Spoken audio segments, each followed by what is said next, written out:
Vivre son design, c'est vraiment très intéressant et je trouve que c'est l'outil de développement personnel le plus complet.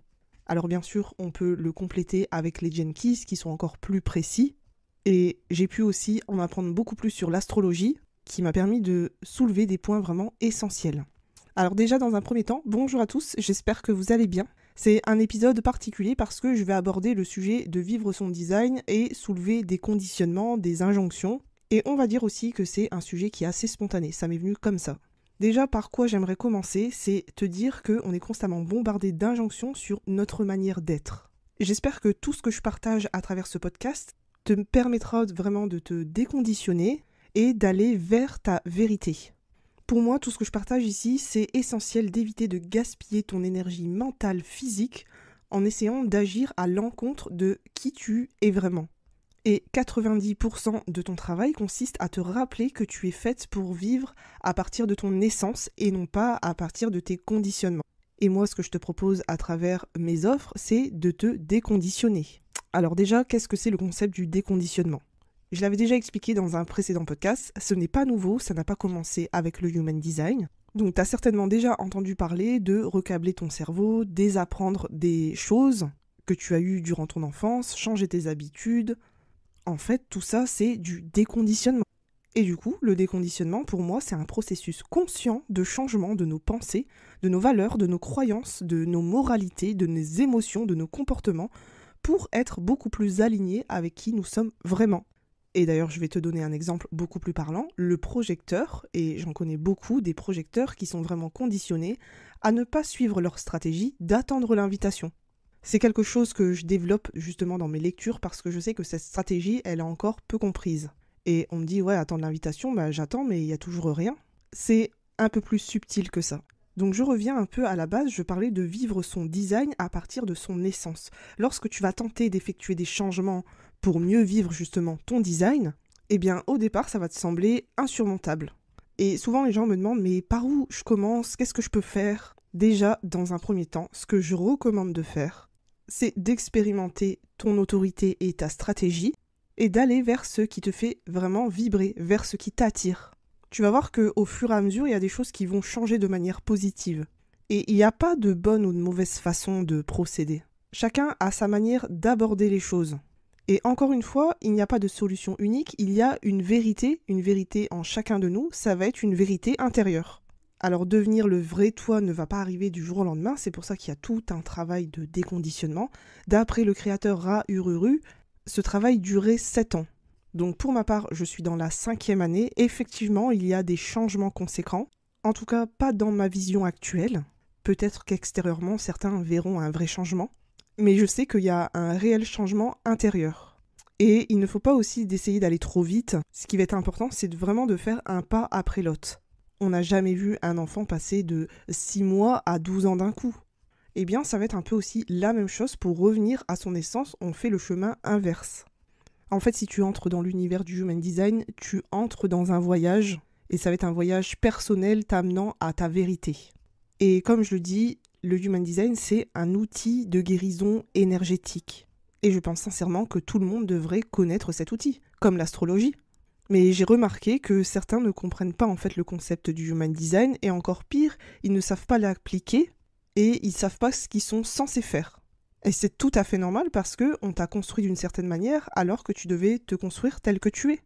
Et pour moi, le Human Design, c'est une excellente porte d'entrée pour commencer à explorer qui tu es vraiment. Donc déjà, je vais te donner mes conseils pour commencer à te déconditionner. Et pourquoi c'est important de le faire ? Déjà parce qu'il va te permettre de prendre tes propres décisions et de discerner ce qui est à toi énergétiquement et ce qui ne t'appartient pas. Alors, si on repart des centres énergétiques, il faut savoir que les centres blancs absorbent l'énergie qui n'est pas la nôtre et elle est amplifiée. Et elle peut créer des problèmes d'équilibre énergétique dans l'esprit, dans l'âme, dans le corps et dans les émotions.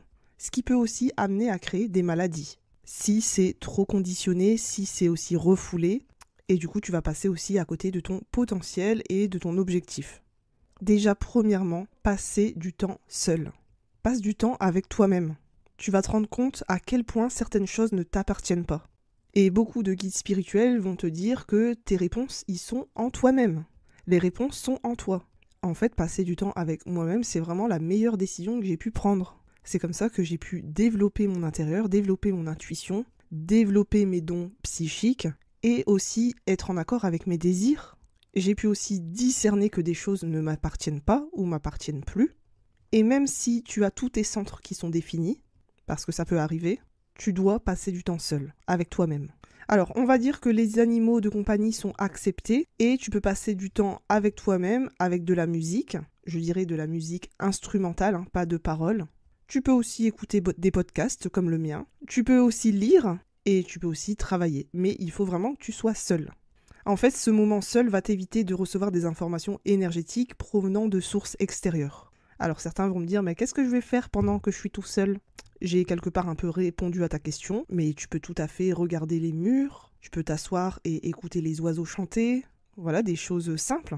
Et ça aussi, je l'ai encore entendu 1 million de fois, ah ouais, mais j'ai pas le temps pour moi. Alors je sais que pour certaines personnes, ça paraît impossible parce qu'elles ont une vie qui vont à 100 000 à l'heure.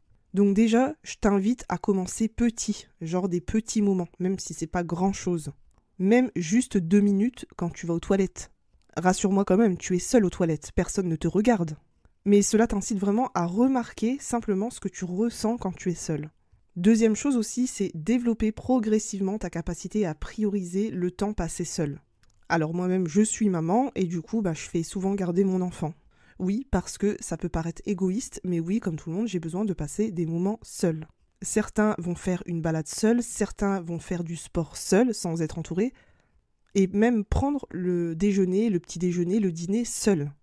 Et tu vas voir qu'au fur et à mesure du temps, tu vas pouvoir développer tes capacités, ton potentiel. Alors bien sûr, ça peut être médiumnique, psychique, mais tu vas développer quelque chose chez toi dont tu n'avais même pas conscience. Troisième point essentiel pour moi, c'est de faire attention à ce qui te vient à l'esprit. Donc attention à ne pas te raconter des vieilles histoires, des histoires merdiques. Et il y a des tas d'activités que tu peux faire seul. Comme tu peux faire du dessin, tu peux faire de la peinture, tu peux prendre une douche, un bain, tu peux faire la cuisine, tu peux méditer, tu peux même t'écrire un journal. Dormir pour moi, c'est un point essentiel de dormir seul. Et tu peux même te masturber. Sans inclure un film X, s'il vous plaît. Mais vraiment être avec toi-même. Alors je sais qu'il y en a qui sont contre la masturbation, mais n'oubliez pas que c'est quelque chose qui est naturel. Et qu'on doit certainement pratiquer depuis la nuit des temps. Alors combien de temps ça doit durer de passer du temps seul chaque jour ? Eh bien je dirais tu dois passer au moins minimum 1/4 d'heure, plus 1/4 d'heure par chaque centre indéfini. Donc si tu es réflecteur, eh bien tu passeras au moins 2 heures minimum tout seul. Même 2h30. Enfin, je tiens à dire que peut-être qu'au début ce sera peut-être difficile mentalement, émotionnellement, mais si une énergie ne t'appartient pas, elle va commencer à se dissiper. Et tu verras qu'au fur et à mesure du temps, ça va être très favorable pour toi. C'est la fin de cet épisode, j'espère que ça t'a plu. N'hésite pas à me dire ce que tu en as pensé, et si tu veux aller plus loin, n'hésite pas à réserver une lecture Human Design avec moi.